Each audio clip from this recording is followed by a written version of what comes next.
Hello dear students, I am your computer teacher from Golden Public School and this is your computer class. So today we will discuss in more detail about all the things which I discussed in previous video.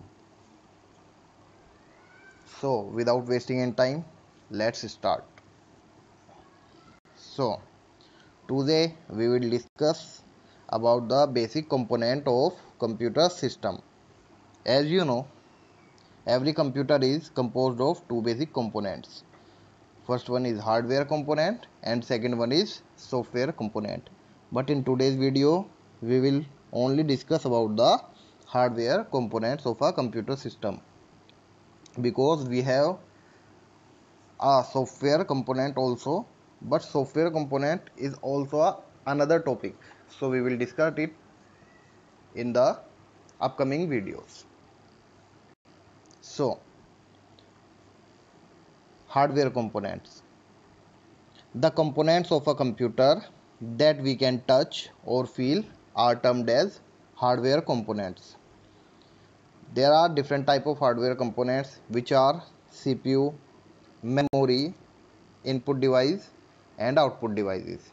They all are hardware. As we know, the devices which we can touch or feel are called hardware. As you are using your mobile phone, so your mobile phone is also a example of hardware. So input and output devices. So provide means of communication between a computer. As we know, input and output devices are used to do the instruction and take the output from the computer or from the CPU. Input and output both devices are connected with the computer system to done any task. So also known as peripheral device, because they surround the CPU and memory of a computer system. Now what is the meaning of peripheral devices? Peripheral means all the devices which connects with CPU, or I can say the devices which we can add or remove according to our requirement, like keyboard, mouse and other devices like microphone, printer, speakers also. So the all devices are called peripheral devices.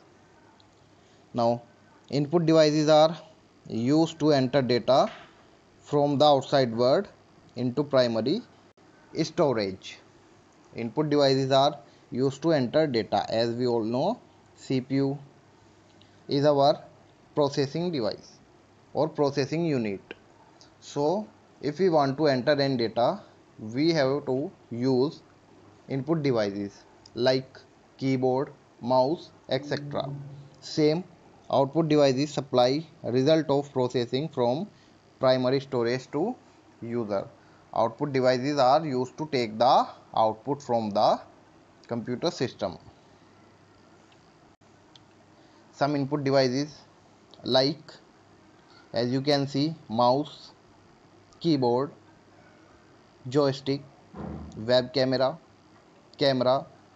light pen, microphone, scanner, and this is also a light pen. Output devices like monitor, CRT, monitor, projector, speaker, printer, and this is a thermal printer. So after input and output devices, we will discuss about the main computer, which is our CPU, also considered as the brain of computer. CPU, the central processing unit, is the brain of a computer. It controls and directs the internal activities and action of a computer.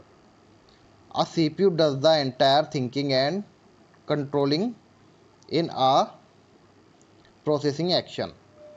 All the components of computer are controlled and directed by CPU. CPU is also called the microprocessor or simply the processor. As we know, CPU is known as central processing unit, so it is also called microprocessor and processor. Now we will discuss about the basic architecture of a computer system. We will discuss about the CPU in detail, as I said in previous video. So as you can see, this is our CPU, or we can see CPU cabinet. Okay, so there are some input devices are connected with the CPU and some output devices also connected with the CPU. Then CU is the main part of our CPU. Full form of CU is control unit. The CU direct the entire computer system to carry out or execute stored program instructions.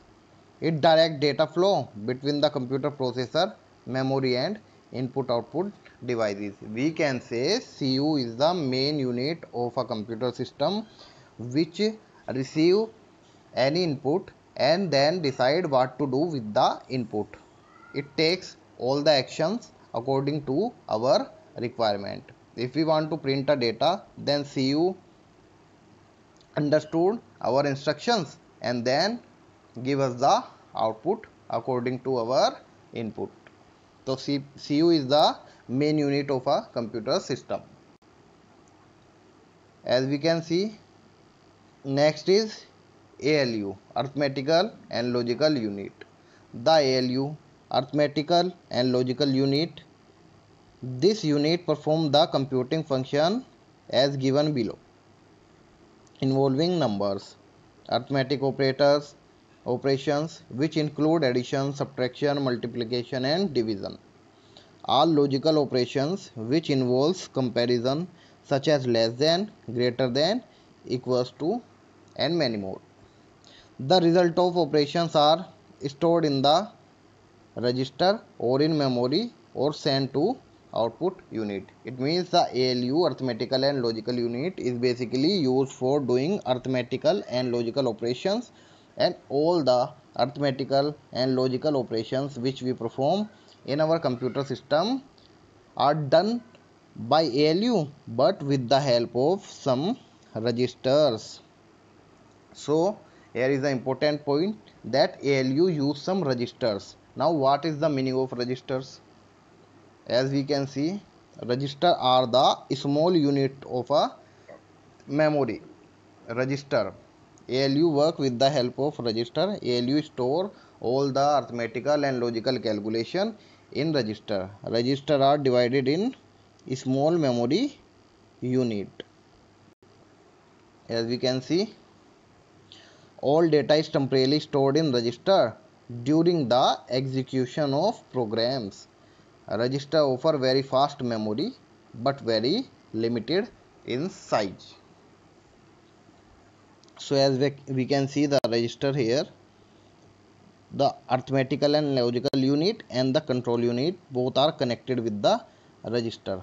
So register are used with ALU to perform all the action, all the arithmetical and logical operations. Now as we can see, the control unit, arithmetical and logical unit and register all are connected with each other. The control unit decide when we send any input, then the control unit decide what to do with the given input. Then it send the input to the ALU. ALU perform the operation according to the user requirement and then it give the operation to the register. Then register, after completion the task, again send the data to the arithmetical and logical unit, and then arithmetical and logical unit again send the data to the control unit, and then control unit give us the output of the data. I hope it's clear. So this is called a machine cycle. So we will discuss the machine cycle in detail. Machine cycle. The CPU performs following 4 steps in executing an instruction. The control unit gets the instruction from memory.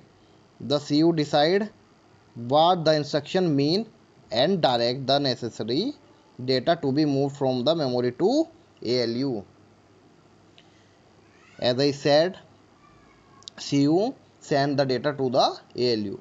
The ALU perform the actual operation on the data, and the result of the operation is stored in memory or a storage. So as we can see, the first two steps as given above make up what is called the instruction time, and the last two steps make up what is called the execution time. So the two steps are called instruction time, and the last two steps are called execution time, and the combination if these two is called a machine cycle. I hope it's clear. So this is our basic structure of a computer system. In next video we will discuss about the memory unit, primary memory and secondary memory. So that is it for today. Thank you so much, students.